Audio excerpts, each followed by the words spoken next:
నిజం ఉండదు కానీ నిజం ఉంటుంది కానీ నిజం ఉన్నట్టు కనపడదు.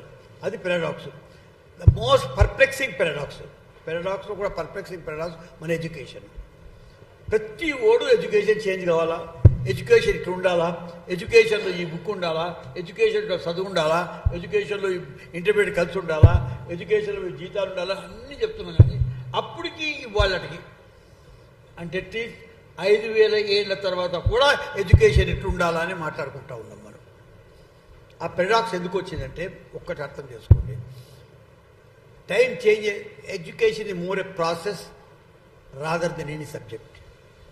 It is an involvement and emotion which has grouped as a mission.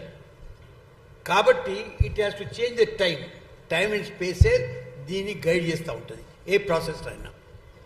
So time ఎట్లా చేంజ్ అవుతుంది. మనము స్టార్ట్ చేస్తాము వేదిక్ నుంచి, ఈ ఏది మీ కొఠారి కమిషన్, రాధాకృష్ణ కమిషన్లు, ముదిరియార్ కమిషన్లు, లేదా ఈ కమిషన్లు ఇడిసేయండి అన్ని. అంతకుముందు కూడా మీరు ఋగ్వేద రాసినప్పుడు కూడా దేవుడు ఎట్లా ఉన్నాడు, ఎట్లా పుట్టి ప్రపంచం ఎట్లా పుట్టి ఈయన చెప్పింది, ఇప్పుడు చెప్పలేదు. వాళ్ళ గురించి మాట్లాడతా ఎట్లా అని మీరే అన్నారు. వాళ్ళ గురించి ఆల్రెడీ మొన్న పుట్టిన కంపెనీ CEO గురించి నువ్వు మాట్లాడుతూ ఉన్నావు. అసలు ఆర్యభట్ట ఎట్లా ఉన్నది అని చెప్పిన దాన్ని ఎప్పుడు కోట్ చేయలేదు ఎంతవరకు.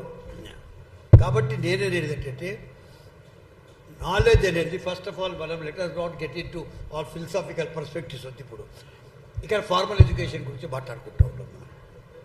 ఎడ్యుకేషన్ గురించి మాట్లాడాలంటే ఎంతో మాట్లాడుకోవచ్చు, పర్స్పెక్టివ్ నేను చెప్పినట్టు.